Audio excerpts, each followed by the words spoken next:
Hello friends, welcome to universe classes. स्वागत है आपका यूनिवर्स क्लासेस में। मैं राम सिंह आप सभी का अपने यूट्यूब चैनल यूनिवर्स क्लासेस में हार्दिक स्वागत करता हूं।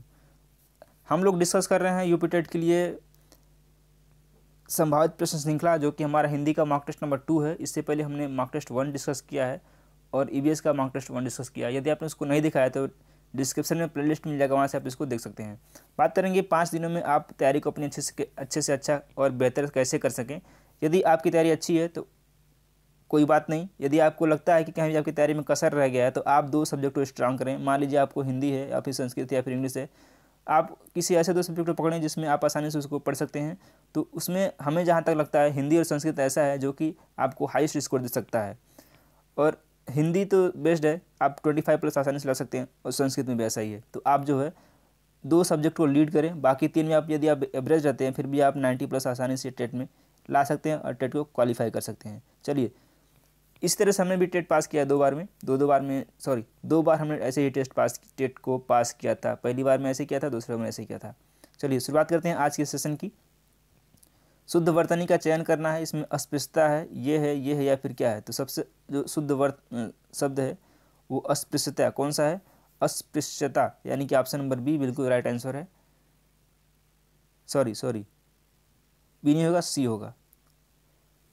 बढ़ते नेक्स्ट क्वेश्चन में। ये भी एक वर्तनी से संबंधित क्वेश्चन है। सही वर्तनी है इसमें पहचानना है षष्ठ, खष्टम, षष्टम या फिर षष्ठ। तो इसमें है option number C right answer है। खष्टम होता है, ये ऐसे होता है, जो हमको 6 को बोलते हैं षष्टम या खष्टम। ज्यों ज्यों पटु झटकती, हठित हंसती नचावती नैन, त्यों तो निपट उदारहु फगुआ देत वनय न। पंक्ति में कौन सा अनुभाव है? वाचिक अनुभाव, कायिक अनुभाव, सात्विक अनुभाव या फिर मानसिक अनुभाव। तो इसमें कायिक अनुभाव है। Option number B will be right answer. जहाँ कारण बिना कार्य की उत्पत्ति होती है में कौन सा अलंकार होता है? जहाँ पे कारण न हो और कार्य की उत्पत्ति हो, उसमें कौन सा अलंकार होता है? तो रूपक, यमक, अनुप्रास या फिर विभावना। तो वहाँ पे विभावना अलंकार होता है। ऑप्शन नंबर डी बिल्कुल राइट आंसर है। मात्रिक विषम संयुक्त है, संयुक्त छंद है, छंद छूट गया। मात्रिक विषम संयुक्त छंद है, इसमें बताना है कि मात्रिक विषम संयुक्त छंद कौन सा है? छप्पय, सोरठा, हरि गीत का या फिर कुंडलियाँ। तो ये कुंडलियाँ होता है। Option number D right answer होगा। ये काफ़ी इंपॉर्टेंट क्वेश्चन है और आने वाले एग्जाम के लिए ये आप एक्सपेक्ट कर सकते हैं इस क्वेश्चन को। हिंदी का प्रथम समाचार पत्र 1826 में कहाँ से प्रकाशित हुआ था? मुंबई, दिल्ली, कलकत्ता या फिर मद्रास। आपको कमेंट करना है कि समाचार पत्र कौन सा था। तो ये हुआ था कलकत्ता से, जो कि था उदंत मार्तंड। ये था हिंदी का प्रथम समाचार पत्र जो 1826 में प्रकाशित हुआ था कलकत्ता से। Option number D. इसको आने वाले एग्जाम के लिए इस क्वेश्चन को ध्यान में रखिएगा। ऋतु का विलोम क्या है? अनृत, वक्र, विकीर्ण या फिर अनैक्य। तो ऋतु का विलोम अनृत होता है। Option number A he right answer है। निम्नलिखित में से कौन से शब्द सही वर्णमाला क्रम में है? टंकार, डलिया, छंद या फिर कलश। इसमें बताना है कौन सा जो शब्द है वो सही क्रम में है।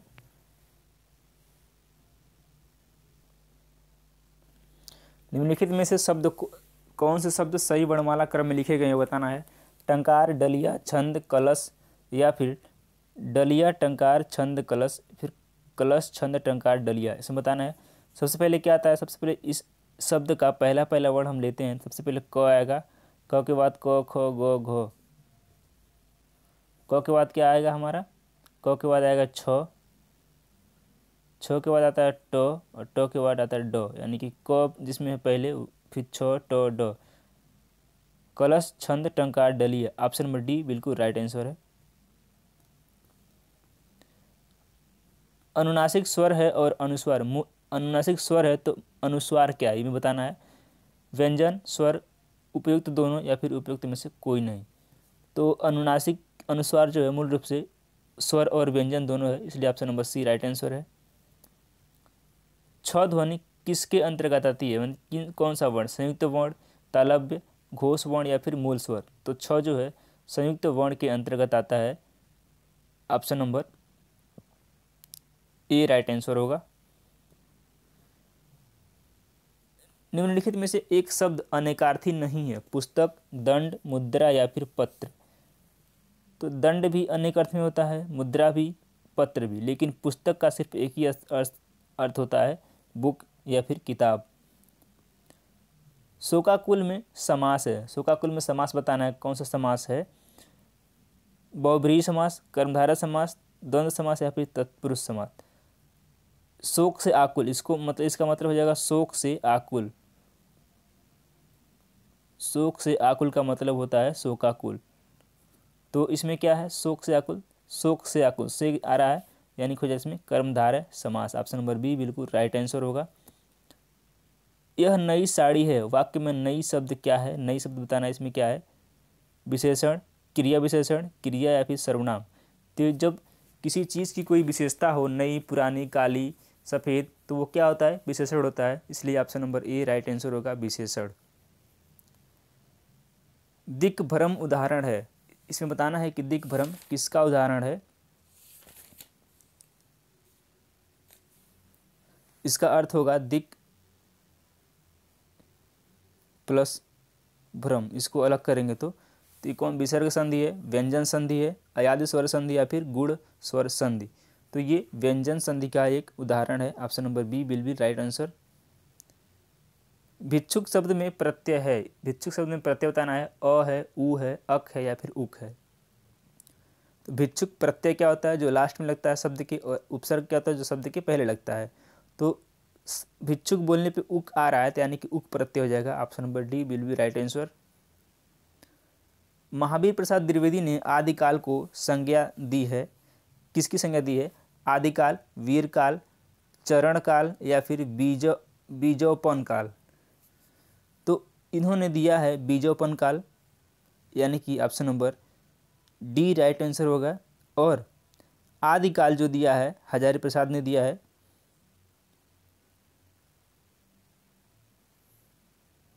चलिए आगे बढ़ते हैं। कालिंदी का पर्यायवाची शब्द क्या है? यमुना, गंगा, लक्ष्मी या फिर सरस्वती। तो कालिंदी का पर्यायवाची शब्द यमुना होगा, न कि गंगा, लक्ष्मी, सरस्वती। आधुनिक हिंदी साहित्य की पहली आत्मकथा के लेखक कौन माने जाते हैं? देवेंद्र सत्यार्थी, बाबू श्याम सुंदर दास, जयशंकर प्रसाद या फिर हरिवंश राय बच्चन। तो ये माने जाते हैं Harivansh Rai Bachchan. Option number D right answer होगा। काशी नागरी प्रचारिणी सभा की स्थापना किस वर्ष हुई थी? 1903, 1893 या फिर 1905। तो काशी नगरी प्रचारिणी सभा की स्थापना 1893 ईस्वी में हुई थी। इस तरह से option number C will be right answer. Next question है हमारा, निम्नलिखित में मौखिक अभिव्यक्ति का रूप है सुलेख, श्रुतलेख, आशु भाषा या फिर शुद्ध वर्तनी। यानी कि जो भी मौखिक अभिव्यक्ति होती है, बोलचाल होता है, उसमें सबसे जरूरी चीज़ क्या होता है? तो वो होता है आशु भाषा। Option number C right answer होगा। उत्पत्ति के आधार पर संज्ञा के कितने भेद होते हैं? 4, 5, 3 या फिर 6। तो उत्पत्ति के आधार पर संज्ञा के 5 भेद होते हैं। आइए देखते हैं कौन कौन से होते हैं। तो होते हैं व्यक्तिवाचक संज्ञा, जातिवाचक, समूहवाचक, भाववाचक और एक होता है द्रव्यवाचक। ये 5 तरह के संज्ञा होते हैं। इसको आप नोट करें, आने वाले एग्जाम में आपसे पूछ सकता है। शैव किसे कहते हैं? जो शिव की उपासना करते हैं, जो व्यक्ति की उपासना करते हैं, जो किसी की उपासना नहीं करते हैं, या फिर जो विष्णु की उपासना करते हैं। तो शैव बोलते हैं जो शिव की उपासना करते हैं, उन लोगों को शैव बोलते हैं। और जो विष्णु की उपासना करते हैं उनको वैष्णव बोलते हैं। इस तरह से option number A right answer होगा। खुदा गंजे को नाखून न दे, लोकोक्ति का अभिप्राय क्या है? अत्याचारी को शक्ति नहीं मिलनी चाहिए, एक दोष पहले से था, दूसरा और आ गया, लज्जित होकर दूसरे पर क्रोध न निकालें, छोटे आदमी का प्रेम अस्थिर होता है। तो क्या होता है? अत्याचारी को शक्ति नहीं मिलनी चाहिए, ये इसका राइट आंसर होगा। यानी गंजे को नाखून न दे, ये इसका सही अर्थ होगा। बढ़ते हैं सेकंड लास्ट क्वेश्चन की तरफ। अपने मरे स्वर्ग नहीं दिखता का क्या अर्थ है? स्वयं प्रयत्न करने पर ही काम बनता है, स्वयं ही सब कार्य करना पड़ता है, प्रयत्न किए बिना वास्तविकता सामने नहीं आती, या फिर विपत्ति में पड़े बिना अच्छा फल नहीं मिलता। तो इसका मतलब ये होता है कि स्वयं प्रयत्न करने पर ही काम बनता है। ऑप्शन नंबर ए इसका राइट आंसर हो जाएगा। बढ़ते हैं आज के लास्ट क्वेश्चन की तरफ। निम्नलिखित में से कौन सा युग्म सही सुमेलित नहीं है? कपाट, करपट, ओझा, उपाध्याय, केला, कदली या फिर पसीना, प्रश्विन। तो कपाट का मतलब होता है कपड़ा, न कि करपट। तो इस तरह से ये सुमेलित नहीं है, बाकी सब सुमेलित हैं। हम उम्मीद करते हैं यह वीडियो पसंद आया होगा। वीडियो पसंद आए वीडियो को लाइक करें, चैनल को सब्सक्राइब जरूर करें, और यहाँ पे एक प्यारी सी बात लिखी गई है। वीडियो देखने के लिए आप सभी का बहुत बहुत धन्यवाद। आपका दिन शुभ हो। धन्यवाद।